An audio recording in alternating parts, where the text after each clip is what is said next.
Questions for North Carolina head coach Hubert Davis, please.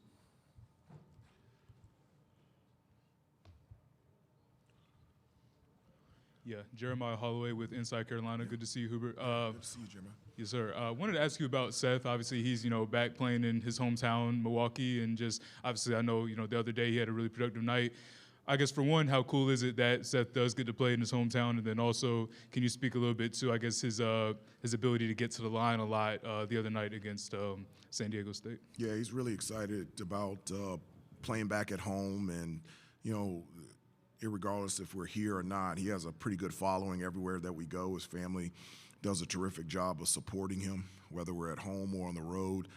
But to be able to play the NCAA tournament here is really special for him.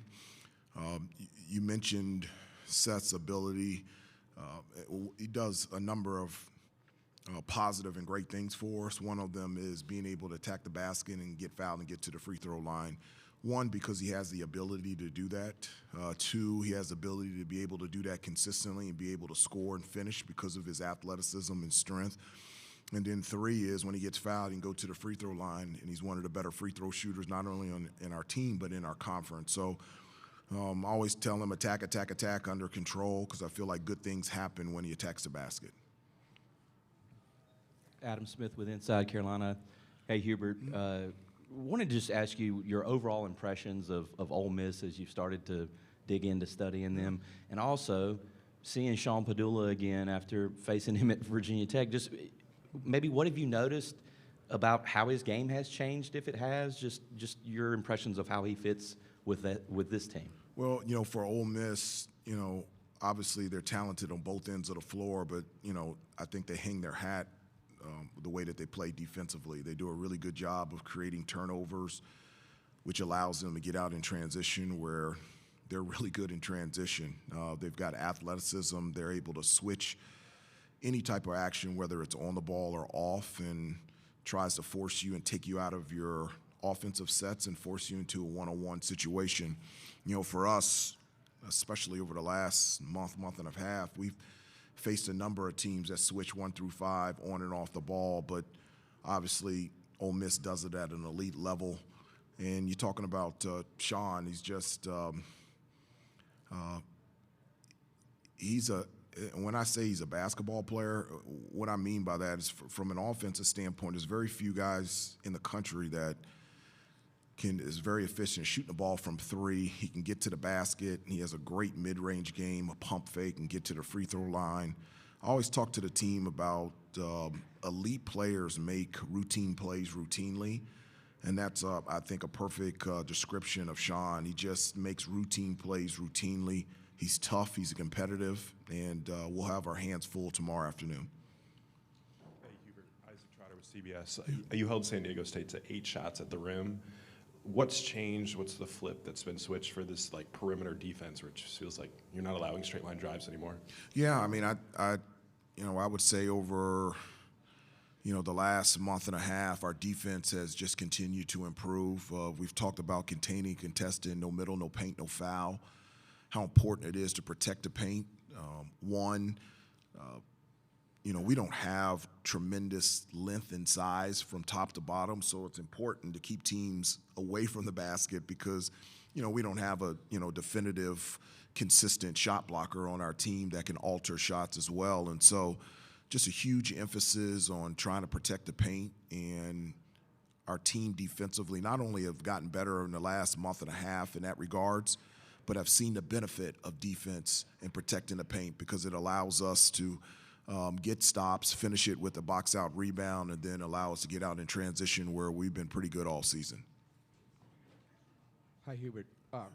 Rich Rovito from Associated Press. I guess simply put, do you feel your team is playing with a chip on its shoulder now? Do you super convincing win in Dayton the other night?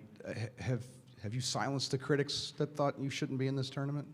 As I always talk to the guys about focusing on what is real. I always talk to them, and what is real is our preparation and our play for Ole Miss. And I talk to them at great length of turning down and turning off the noise from the phone, the family, the friends, and college basketball fans, and that And so our eyes are fixed on us as a team. I give them a Bible verse all the time, Proverbs 4:25. Keep your eyes straight ahead, ignore all sideshow distractions. And the only thing that we have control over is us as a team, how we prepare, how we play. If you want to say we have a chip on our shoulder, we've had it the entire season because our pursuit is to become the best that we can be as a team. And so that's something that we focused on all year, not just right now. I think some people might just be curious, did you go back to Chapel Hill or come right here from Dayton? How did that work? No, we didn't go back to Chapel Hill.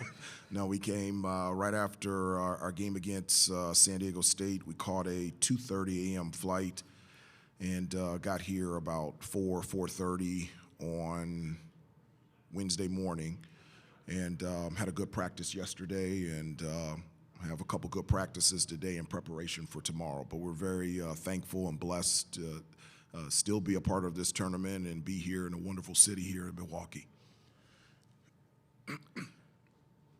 Thanks, Coach. Good luck tomorrow. All right, thank you very much.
Come on up. Hey.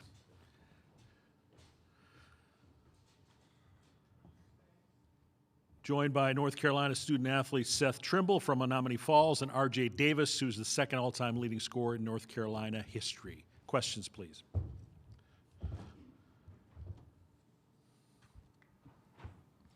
Hey Seth, Todd Rosiak, Milwaukee Journal-Sentinel. I know your family travels really well around the country for you, but how cool is it going to be to be able to play in front of them here in your hometown? It's amazing. I've always kind of dreamed of a moment like this, especially at the collegiate level. I know it'll come at the next level, but this isn't something that comes, every single day here at this level. So just to have this blessing and have this opportunity to have some people who maybe can't make it out to North Carolina or can't make it out anywhere else to be able to make it out to this game is amazing. I've never played here at the Fiserv, so it's a dream come true for me. Hey, RJ, what goes through your mind when you see these 5-out switches? I feel like Ole Miss switches a lot on tape. Like, what's going through your mind when you kind of get those switches, and when you get into kill mode? It felt like you got that early against San Diego State. Really just take advantage of the matchup. I think I do a good job of kind of just repping that out in workouts and stuff. So it's really just trusting my work, and whenever I see a matchup I like, it's really just about taking advantage of that. So I know Ole Miss do a good job of kind of just switching, but then also at the same time they do a good job of swarming. So I know if the shot's not going to come from me, it's going to be from my teammates. So it's really just giving what the defense takes me. Brendan Jones, TMJ4 News. Seth, you said you never played at Pfizer before. What was it like when you saw that on Selection Sunday, and then the possibility would be there, and then coming out those tunnels, what do you think that's going to be like tomorrow? Yeah, seeing it on TV, I was in shock. Honestly, I got chills. A couple days before that, I was talking to my dad about how crazy it would be if we got a bid in Milwaukee, and it came true in that moment. I was literally just kind of stuck on the couch with a blank expression, but there were so many chills going through my body. And it'll be the same once I get to run out that tunnel tomorrow. Just to be able to play in Milwaukee, right next to my hometown, play in front of my family, in front of all my friends, and just run out a tunnel I've always dreamed about playing in. I'm sure it'll be an amazing experience. So I'm looking forward to it. For both of you guys, hi, I'm Rich Rovito from Associated Press. Impressive performance the other night in Dayton in the first four. Do you guys feel like you have silenced the critics that said that you didn't belong in this tournament? And how did you use that as motivation? What you heard, the noise you heard about the team? I mean, one thing about this team is we're not worried about the noise and what's being said about us.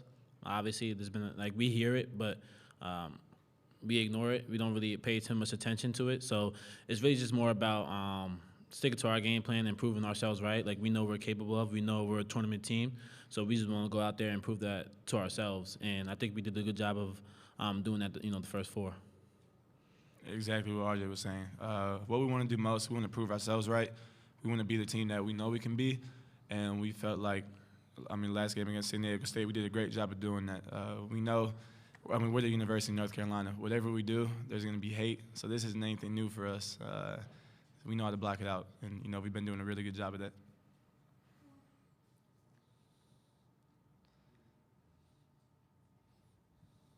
Seth, Brendan Jones, TMJ4 News. Obviously, the main reason is basketball. You're here, but while you're here, are you showing your teammates around Milwaukee? Are you giving them any suggestions? How are they experiencing the city since they've been here?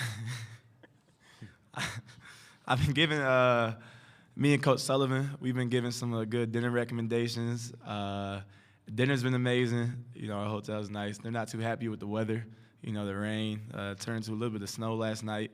The wind, I don't think they're used to this wind, but I've had to tell them we're by the lake, so this is what's going to happen. But I've been telling them it won't get warm here for another 3 or 4 weeks, so you better buckle in. Don't expect no sunny days in these next couple of days. But I hope they're enjoying it. I'm enjoying it, so that's all that really matters. Paul M. Banks, thesportsbank.net. Just for both you guys, a couple of your teammates, very, very talented, have always got high ratings from the scouts and all that. I wanted to get your opinion on what specifically they do right that makes them so special, and that's Ian Jackson and Drake Powell. Both are, besides basketball, they're really good kids, have really good personalities, and just on the court, they just do whatever it takes to win. For Drake, just with his athleticism and length on the defensive end. He's able to kind of just, guard our perimeters, best player and just, make it tough for them. And he's I've been asking him to be more aggressive on the offensive end, and he's been doing a good job of doing that.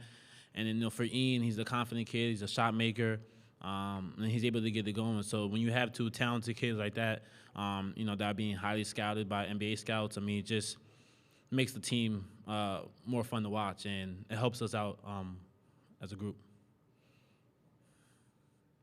Any other questions? All right, guys, thank you. Good luck tomorrow. Appreciate y'all. North Carolina plays Ole Miss tomorrow at 3:05. We'll have Ole Miss student athletes around 12:35.